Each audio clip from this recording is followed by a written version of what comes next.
Hello दोस्तों, कैसे हो आप सब? बढ़िया। आइए स्टार्ट करते हैं last 6 month current affair for NABARD grade A. हमें डिमांड आया था स्टूडेंट्स का कि सर पिछले लास्ट 6 मंथ का करंट अफेयर कवर किया जाए, तो सर आपका डिमांड पूरी की जा रही है। हम स्टार्ट कर रहे हैं लास्ट 6 मंथ करंट अफेयर, और ये करंट अफेयर बिल्कुल exam oriented, to the point, relevant और शॉर्ट में होगा, बिल्कुल सिलेक्टिव। सो इसके आने के चांसेस बहुत ज़्यादा है।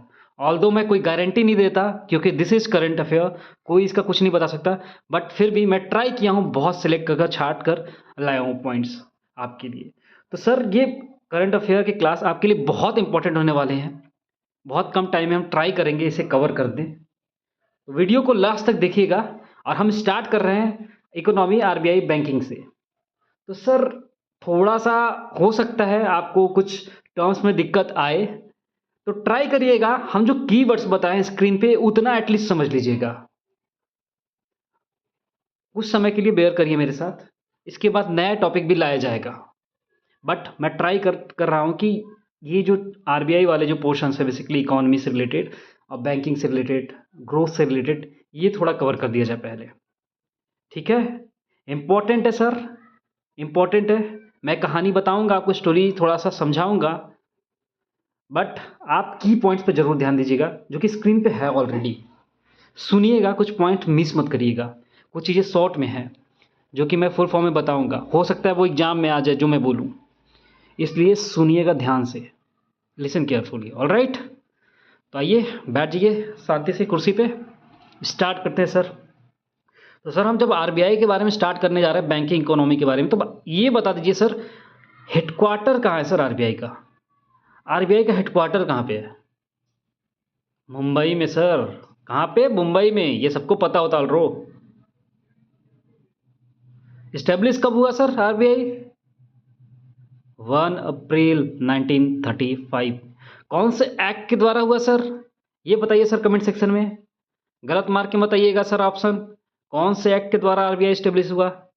इस्टेब्लिश तो हुआ 1 अप्रैल 1934, बट एक्ट क्या था? एक्ट का ईयर क्या था वो बताइए सर। कंफ्यूज मत होइएगा सर, कई बार लोग आके गलत मार के चले जाते हैं एग्जाम में। और कौन सी कमेटी के द्वारा हुआ था सर, ये भी बताइए सर। यंग हिल्टन कमेटी सुना है सर? और किस बुक के बेसिस पे ये बना था, आरबीआई स्टेब्लिश हुआ था? The problem of rupee, written by Ambedkar. Act क्या था सर? 34 का था सर, 1934 का एक्ट था, उसके बेसिस पे स्टेब्लिश हुआ था सर। यही है, कुछ इन्फॉर्मेशन एक्स्ट्रा मिलता है सर अगर आप सुनेंगे ध्यान से। गवर्नर कौन है सर अभी? आरबीआई का गवर्नर कौन है बताइए? Who is the governor of RBI? Tell me. Sanjay Malhotra. ये उस समय गवर्नर मत समझना कि 1935 के पहले गवर्नर नहीं है भाई। चलो अब यही बता दो कि फर्स्ट आरबीआई गवर्नर कौन है फिर? फर्स्ट आरबीआई गवर्नर कौन है?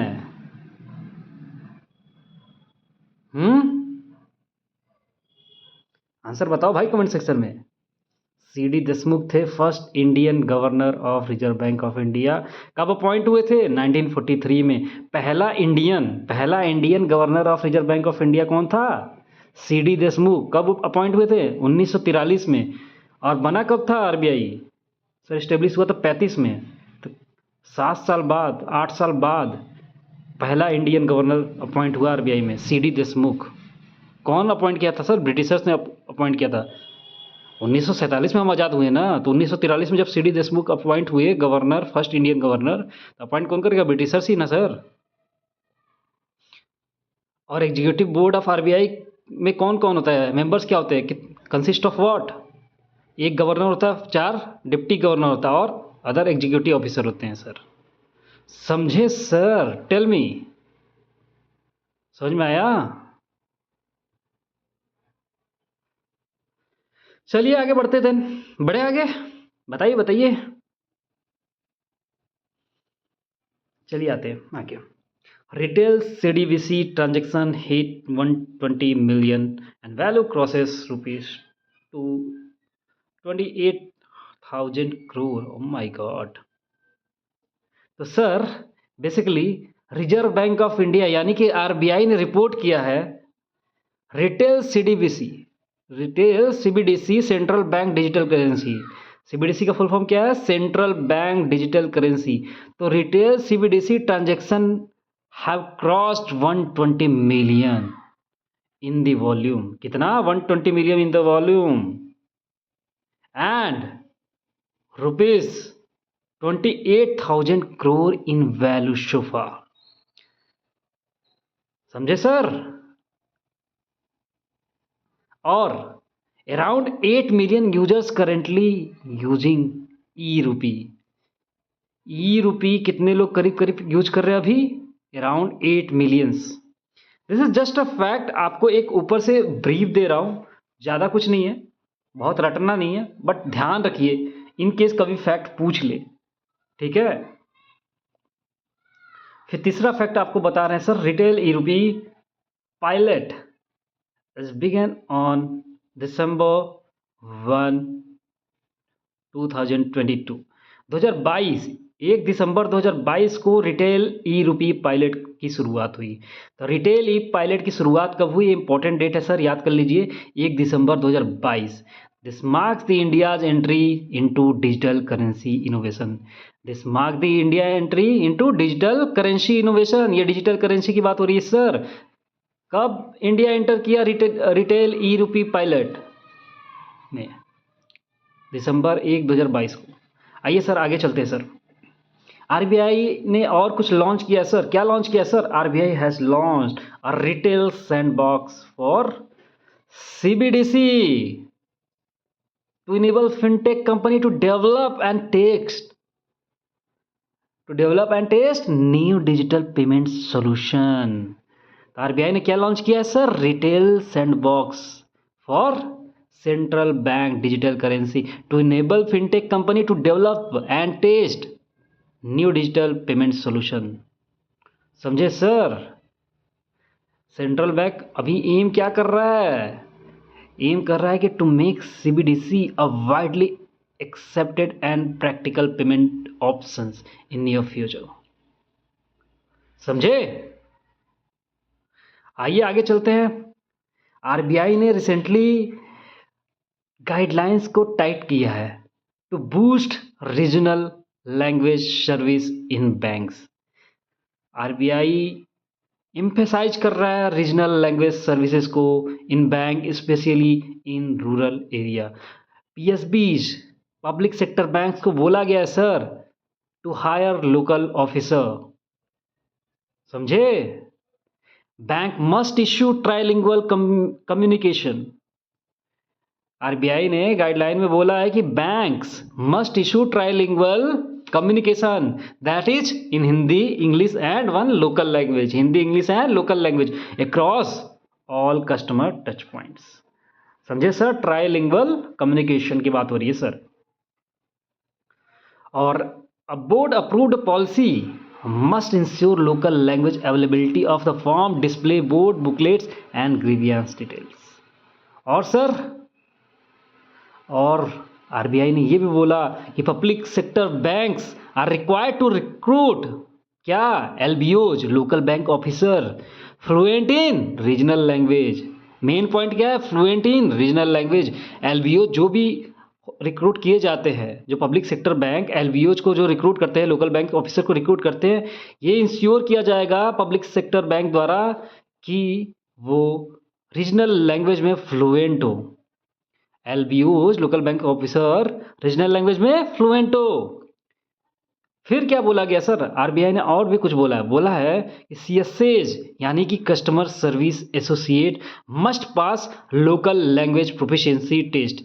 क्या sir? Must pass local language proficiency test, LPT test को पास करना पड़ेगा सर। किसको? कस्टमर सर्विस एसोसिएट को before branch posting. Before branch posting customer service associate को मस्ट है कि पास करना पड़ेगा उनको local language proficiency test, LPT. Alright sir. और ये चीज़ें की क्यों जा रही हैं? बेसिकली ये जो बेसिकली टाइट लाइन मतलब गाइडलाइन टाइट किया गया है with respect to regional language in the regional language service in the banks. क्यों किया जाएगा? This is because ministry of finance के मिनिस्टर बेसिकली पंकज चौधरी चाहते हैं सर, क्या चाहते हैं? To make banking inclusive and customer friendly specially in rural areas.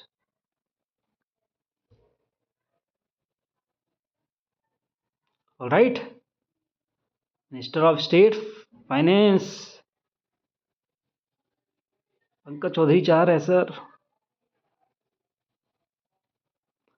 फिर क्या पढ़ोगे सर? बताइए बताइए बताइए। एलबीओज हो गया, लोकल लैंग्वेज प्रोफिशिएंसी टेस्ट हो गए, domestic systematically important banks DSIBs, इसके बारे में पढ़ा जाएगा। तो बेसिकली सर रिसेंटली क्या हुआ है ना, आरबीआई ने रिटेन किया है किसको? SBI, HDFC और ICICI बैंक को as what? Systematically important bank. तो RBI retains SBI, HDFC bank and ICICI bank as a systematically important bank. RBI ने अनाउंस किया कि SBI, HDFC बैंक और ICICI bank will continue to be classified as domestically systematically important bank, that is DSIBs। और sir systematically important banks होते क्या sir? Sir, systematically important banks are considered too big to fail. Systematically important banks are considered too big to fail due to their size, their complexity, and interconnectedness in financial system. Their failure could severely disrupt essential banking services and overall economic stability. समझे sir? इसीलिए इसको बोला जाता है systematically important bank, domestic systematically important bank, too big to fail. समझे sir? और क्या बोला गया सर? और कुछ बोला गया है सर, बताइए। बोला गया है कि SBI must maintain an additional capital buffer of what? 0.8%। कितना? 0.8% additional capital buffer of what? Of their risk weighted asset, of their risk weighted asset. तो SBI को बोला गया कितना एडिशनल कैपिटल बफर रखना है? 0.8% ऑफ रिस्क वेटेड एसेट। और HDFC को कितना? 0.4। कितना? 0.4। SBI का जस्ट आधा 0.4%। ICICI को कितना? 0.2। जस्ट कितना? HDFC का आधा। समझे सर? 0.8, 0.4, 0.2 SBI, HDFC, ICICI। और क्या बोला गया सर? सर आपको ये पता होगा sir, SBI and ICICI bank जो है ना, दे वर डेसिग्नेटेड एज DSIBs, मतलब domestically systematically important banks in 2015-16। 2015 में SBI को डेसिग्नेट किया गया DSIB, और ICICI बैंक को कब किया गया? 2016 में। और HDFC ने लिस्ट को ज्वाइन किया कब? ये जो DSIB वाला जो लिस्ट है, HDFC उसमें इन्वॉल्व कब हुआ सर? कब शामिल हुआ सर उसमें? 2017 में। तो 2015, 16, 17 सर, पहले SBI, फिर ICICI, फिर HDFC, ये याद रखिएगा, ठीक है। लेकिन कैपिटल बफर में थोड़ा सा डिफरेंस है सर, सबसे ज़्यादा SBI, then HDFC, then ICICI। लेकिन जब डेसिग्नेट किया गया था सिस्टमेटिकली इंपॉर्टेंट बैंक, तो सबसे पहले किसको किया गया? SBI, ICICI, फिर HDFC सबसे लास्ट में आ रहा है। वैसे कैपिटल बफर में सबसे लास्ट में ICICI आ रहा है, और SBI हमेशा फर्स्ट आता है दोनों में, ठीक है। ऑलराइट, और एक और बात सुन लीजिए सर, जो DSIB फ्रेमवर्क आया था 2014 में, डोमेस्टिकली सिस्टमेटिकली इम्पोर्टेंट बैंक, जो फ्रेमवर्क आया था 2014 में, it said it requires RBI to classify banks based on what? Based on systematic importance score, systematic importance score, that is SIS, SIS and assign them to risk bucket. Assign them to risk buckets. Higher SIS score मतलब highest systemic importance scores demands greater capital requirements. Higher systemic importance scores demand greater capital requirements to ensure final resilience. समझे sir? जितना ज़्यादा higher SIS होगा, score होगा, उतना demand होगा greater capital requirements की to ensure financial resilience. All right sir, समझ में आया? ये सब क्यों किया जा रहा है? फाइनेंशियल स्टेबिलिटी के लिए किया जा रहा है, बैंकिंग इकोसिस्टम की सेफ्टी के लिए किया जा रहा है. और सर आरबीआई ने एक ऐसे ही एक इन्फॉर्मेशन आपको बता दिया जाता है कि आरबीआई ने सर कंडक्ट किया है OMO purchase operation, basically open market operation conduct किया गया है. For what? For 1 lakh crore G-Sec for liquidity. क्यों किया है सर? ये क्यों किया है ये आपको तब पता चलेगा जब आप ऊपर वाला पॉइंट पढ़ेंगे. Households are piling on the debt faster than creating asset. RBI data ने शो किया है एच पर. ऑल राइट, तो ये बताऊंगा मैं, थोड़ा एक्सप्लेन करता हूँ इस बात को. Household are piling on debt faster than creating asset. तो सर हाउस होल्ड डेट जो है ना इंडिया में, it has grown faster than financial asset since 2019-20 according to RBI data. ठीक है, 2019-20 से अगर कंपैरिजन करें ना, उस समय के बाद से हाउस होल्ड डेट जो हुआ है इंडिया में, grown faster than financial asset. मतलब household are piling on a debt faster than creating asset. Asset creation कम हो रहा है लेकिन डेट काफ़ी तेज़ी से इंक्रीज कर रहे हैं. Household debt from 2019 to 2025 financial asset rose 48%. Financial asset कितना रोज हुआ है सर 5 साल में? पिछले 48%. लेकिन लाइबिलिटीज इंक्रीज टू 102%. समझ रहे हो सर? एसेट कम क्रिएट हुआ है सर, लाइबिलिटीज बहुत ज़्यादा बढ़ी है. मतलब क्रिएट हुआ है, इंक्रीज हुआ है, लेकिन कम इंक्रीज हुआ है. 48% इंक्रीज हुआ पिछले 5 साल में, लेकिन liabilities 102%. So as a share of GDP asset addition fell from 12% to 10.8%. तो शेयर में सर घटेगा ना सर, लाइबिलिटी ऑटोमेटिकली अगर इंक्रीज कर रही है और in comparison to financial asset, तो शेयर वाइज तो घटेगा ना फाइनेंशियल एसेट. तो as a share of GDP asset addition fell from 12% to 10.8%, while liabilities rose from 3.9% to 4.7%. ये आपको पॉइंट्स याद नहीं रखने हैं, बट एक कॉमन सेंस डेवलप करने के लिए क्या होता है, कैसे होता है चीज़ें. समझ रहे हो सर? वो बताना चाह रहा हूँ. Household financial asset grew from, जो फाइनेंशियल एसेट है हाउस होल्ड, ग्रीव फ्रॉम कितना 24 लाख करोड़ टू 35 लाख करोड़ पिछले 5 साल में. लेकिन financial liability increase from 7.5 lakh crore to 15.7 lakh crore. इतना ज़्यादा चेंज हुआ है sir in the same period, in the same last 5 year. तो सर इससे क्या होगा सर, लायबिलिटी ज़्यादा बढ़ी है सर, तो लायबिलिटी टू GDP रेशियो में क्या होगा सर, बढ़ेगा सर. तो लायबिलिटी टू GDP रेशियो बढ़ा सर, लेकिन ये पीक पे कब आया sir, liability to GDP ratio peaked at 6.2% in 2023-24. जो 2023-24 फाइनेंशियल ईयर था, उस समय liability to GDP ratio at peak पे था sir. And now it is easing. ठीक है, धीरे धीरे घट रहा है. समझे सर? लायबिलिटी धीरे धीरे बढ़ रहा था, तो लायबिलिटी टू GDP रेशियो भी पीक कर रहा था, फिर 2023-24 में पीक हो गया, फिर धीरे धीरे धीरे अब ईज आउट हो रहा है. समझे सर? दिस क्लियर शिफ्ट क्या इंडिकेट कर रहा है sir, saving patterns. A clear shift in saving patterns is visible now sir, with mutual fund gaining a popularity alongside traditional bank deposit.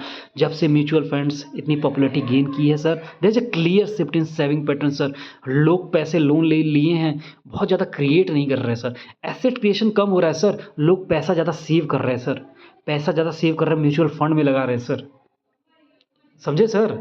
इसीलिए लास्ट पॉइंट आता है sir, RBI to conduct OMO purchase as of 1 lakh crore G sec for liquidity sir. तो इसीलिए RBI चाह रही है कि market में लिक्विडिटी आए, समझे सर, आरबीआई चाह रही है, इसीलिए समझ रहे हो सर, रेपो भी बढ़ा है सर, समझे सर, रेपो घटा है, सॉरी, रेपो रेट घटा है कि लोग जो बैंक्स है आरबीआई से पैसे ले पाएँ कम रेट पे और लोगों को लोन दें। लोगों के पास जब पैसे आएंगे, लिक्विडिटी होगी, मार्केट में पैसा सर्कुलेट होगा, तो क्या होगा सर, मार्केट में लिक्विडिटी बढ़ेगी सर, और लोग क्रिएट करना कोशिश करेंगे सर, एसेट क्रिएशन होगा sir. This is why RBI is conducting open market operation for the purchases of 1 lakh crore G sec. Sir RBI क्या करेगा, 1 लाख करोड़ का जी सेक मतलब गवर्नमेंट सिक्योरिटी खरीदेगा, उसके बदले क्या देगा सर, पैसे देगा सर, पैसे इंजेक्ट करेगा सर मार्केट में सर, इसीलिए कट कर रहा है sir repo rate RBI. Hope आपको समझ में आ रहा होगा, आप चीज़ें कनेक्ट कर पा रहे होगे सर, समझ पा रहे हो सर, बताइए।